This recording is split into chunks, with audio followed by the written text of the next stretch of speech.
Hello दोस्तों, मेरा नाम है दीपक और हम लोग पढ़ रहे हैं कक्षा 10 का जीव विज्ञान। ठीक है ना। जैसा कि आप लोग जानते ही होंगे कि हम लोग कक्षा 10 का जीव विज्ञान पढ़ते हैं। ठीक है। तो हमारे जो चैप्टर भाई साहब, ये अध्याय कौन सा है? अध्याय 5 है, जिसका नाम क्या है आपका? जैव प्रक्रम, लाइफ प्रोसेसेस।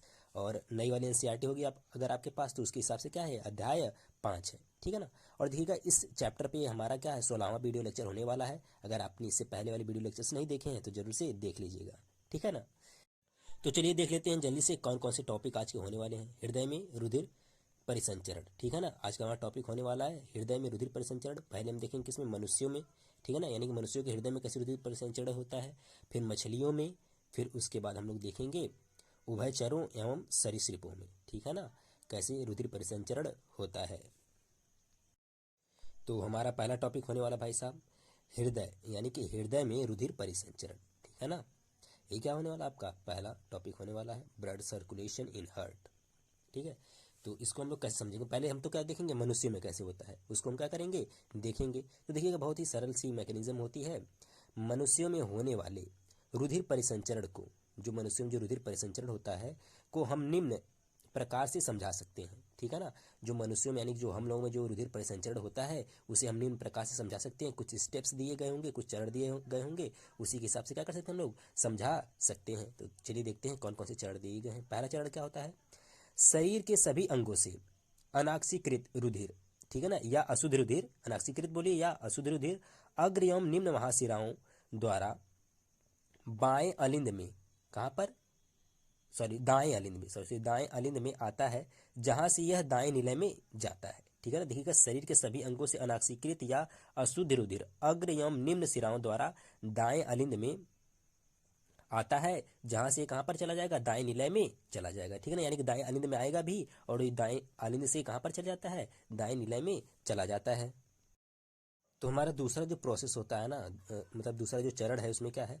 दाएं निलय से यह फुफ्फुस धमनी द्वारा फेफड़े में या फेफड़ों तक पहुंचता है। ठीक है। जो आपका रुधिर था, कौन सा? अशुद्ध रुधिर था, वह दाएं निलय से कहां पर पहुंचेगा? फुफ्फुस धमनी द्वारा फेफड़ों तक पहुंचता है। ठीक है ना। फिर उसके बाद क्या होगा भाई साहब? फिर फेफड़ों से ऑक्सीकृत रुधिर फुफ्फुस शिराओं द्वारा, ठीक है ना, किसी फुफ्फुस शिरा द्वारा बाएं अलिंद में पहुंचता है। ठीक है ना। देखिए, फेफड़ों से क्या हो जाता है? जो अशुद्ध रुधिर गया था, क्या हो जाता है? शुद्ध हो जाता है वहां पर। ठीक है ना। शुद्ध होने के बाद क्या होगा? फेफड़ों से ऑक्सीकृत रुधिर फुफ्फुस शिरा द्वारा बाएं अलिंद में पहुंचता है। अब ये कहां पर पहुंचेगा? बाएं अलिंद में पहुंचेगा। ठीक है ना। तो चौथा प्रोसेस क्या है भाई साहब? देख लेते हैं। फिर यह रुधिर महाधमनी द्वारा सारे शरीर में पंप कर दिया जाता है। ठीक है ना। फिर यह क्या होगा? जो शुद्ध रुधिर है, ठीक है, फिर कहाँ जाएगा? यह महाधमनी द्वारा क्या किया जाएगा? पूरे शरीर में पंप कर दिया जाएगा, यानी कि पूरे शरीर में क्या कर दिया जाएगा? पहुंचा दिया जाएगा। ठीक है ना। तो इतने ही क्या होते हैं यहाँ पे? प्रोसेस होते हैं। याद रखिएगा, इतने ही स्टेप होते हैं। ठीक है।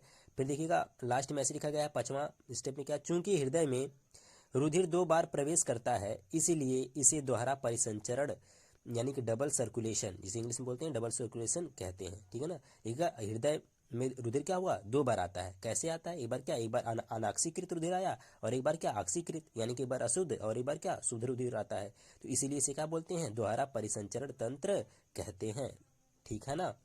तो मुझे लगता है समझ में आ गया होगा। चलिए इसे एक बार क्या कर लेते हैं, फिगर के माध्यम से भी अच्छे से समझ लेते हैं। तो चलिए इसे फिगर के माध्यम से भी समझ लेते हैं। ठीक है ना। देखिएगा, जो आपके जो ऊपरी भाग से यहाँ पे लिखा गया ना, ऊपरी भाग से महाशिराएं, इसे हम क्या बोलते हैं? अग्र महाशिरा। और यहाँ पर लिखा गया है निचले भाग से महाशिराएं, इसे क्या बोलते हैं? निम्न महाशिरा बोलते हैं। ठीक है ना। यहाँ से क्या होगा?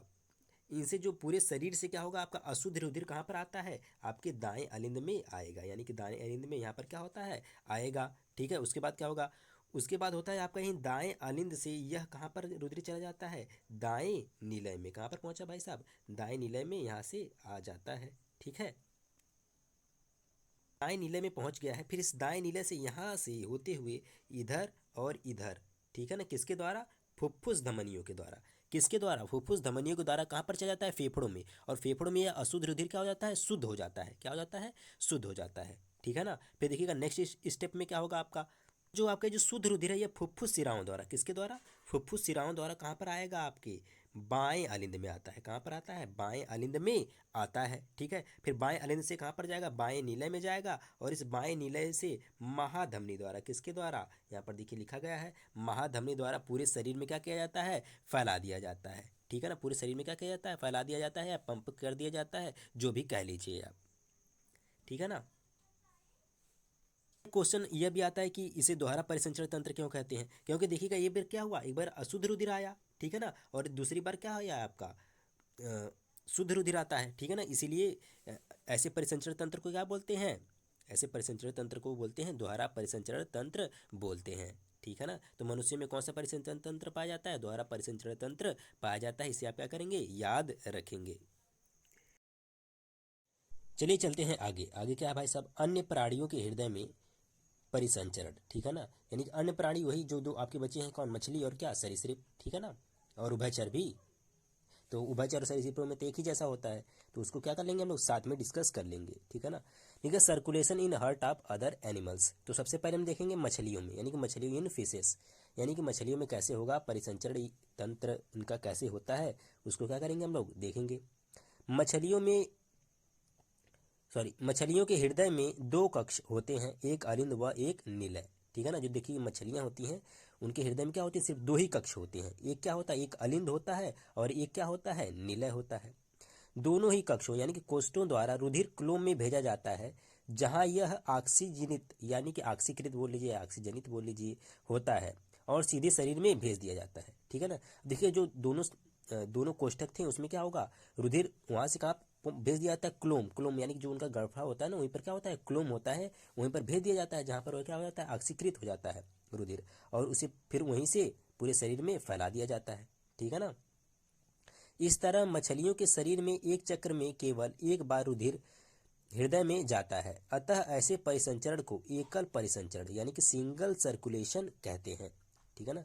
इस तरह मछलियों के शरीर में एक चक्र में केवल एक बार ही रुधिर हृदय में आता है, ऐसे परिसंचरण को एकल परिसंचरण कहते हैं। तो ठीक है ना, आपको अगर कोई पूछे एकल परिसंचरण किसे कहते हैं, अगर हृदय में क्या हो रहा हो, रुधिर एक ही बार आ रहा हो, तो ऐसे परिसंचरण को क्या बोलते हैं? एकल परिसंचरण कहते हैं। ठीक है ना। लेकिन हम लोग केस में क्या हो रहा था? द्विपरिसंचरण हो रहा था, क्योंकि एक बार क्या, एक बार अशुद्ध रुधिर आता है, एक बार क्या, शुद्ध रुधिर आता है। ठीक है ना। तो मुझे लगता है अब आप लोगों को समझ में आ गया होगा। ठीक है, तो चलिए चलते हैं आगे। आगे देख लेते हैं भाई साहब, अगला कौन सा हमारा दिया हुआ है। तो अगला हमारा है उभयचरों। ठीक है ना, उभयचरों एवं सरीसृपों में। ठीक है ना, इन एम्फीबियंस एंड रेप्टाइल्स। ठीक है, तो भाई साहब चलिए देख लेते हैं इन लोगों में कैसे होता है। देखिए उभयचर मतलब जो जल और थल दोनों में रहते हैं। ठीक है ना, उन्हें उभयचर बोलते हैं। सरीसृप आप लोग जानते ही हैं। ठीक है ना, यानी जो रेंगने वाले होते हैं यार, सांप वगैरह। ठीक है। देखिए उभयचरों के हृदय में तीन कक्ष पाए जाते हैं, दो अलिंद व एक निलय। इनमें बायां अलिंद ऑक्सीकृत जबकि दायां अलिंद अनाक्सीकृत रक्त प्राप्त करता है। ठीक है, देखिए जो उभयचर होते हैं इनके इनके हृदय में क्या होते हैं? तीन कक्ष होते हैं, दो अलिंद होता है और एक क्या होता है? निलय होता है, जिसमें से क्या है आपका बायां अलिंद ऑक्सीकृत जबकि दायां अलिंद अनाक्सीकृत रुधिर प्राप्त करता है। ठीक है, फिर देखिएगा आगे क्या होगा भाई साहब। दोनों ही अलिंदों से रक्त निलय में आता है, जहां पर अना सॉरी जहां पर क्या ऑक्सीकृत व अनाक्सीकृत रक्त मिश्रित हो जाते हैं। ठीक है ना, देखिए दोनों ही अलिंद से जो रक्त होगा कहाँ पर आएगा? निलय में आएगा, और निलय में ऑक्सीकृत और अनाक्सीकृत क्या हो जाते हैं? मिश्रित हो जाते हैं, और संपूर्ण शरीर में पंप किए जाते हैं, और पूरे ही शरीर में क्या होगा? मिश्रित रक्त को क्या कर दिया जाता है? भेज दिया जाता है। ठीक है ना, ये बात को क्या करेंगे आप लोग? याद रखेंगे। ठीक है ना, उभयचरों और सरीसृपों में क्या होता है? ऑक्सीकृत और अनाक्सीकृत रुधिर क्या होता है? आपस में मिला होता है। ठीक है ना, और यही रक्त क्या होता है? पूरे शरीर में परिसंचरित होता है। यह भी क्या है? एक इंपॉर्टेंट पॉइंट है, इसे भी क्या करेंगे आप लोग? याद रखेंगे। ठीक है, तो आगे देखते हैं भाई साहब, आगे क्या होगा।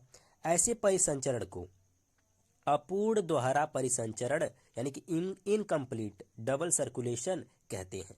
ठीक है, ऐसे परिसंचरण को क्या बोलेंगे? अपूर्ण दोहरा परिसंचरण कहेंगे। क्यों भाई साहब? क्योंकि देखिएगा इसमें तो रक्त तो दो बार आ रहा है, लेकिन क्या हो जा रहा है? आपस में मिश्रित हो जा रहा है। ठीक है ना, ऑक्सीकृत अनाक्सीकृत तो आया, ठीक है, लेकिन क्या हुए? दोनों आपस में क्या हो जा रही है? मिक्सिंग हो जा रही है आपस में। ठीक है ना, यानी कि जो आपका ऑक्सीकृत था और अनाक्सीकृत रुधिर मिल जा रहे थे, इसीलिए इसे अपूर्ण दोहरा परिसंचरण तंत्र कहते हैं।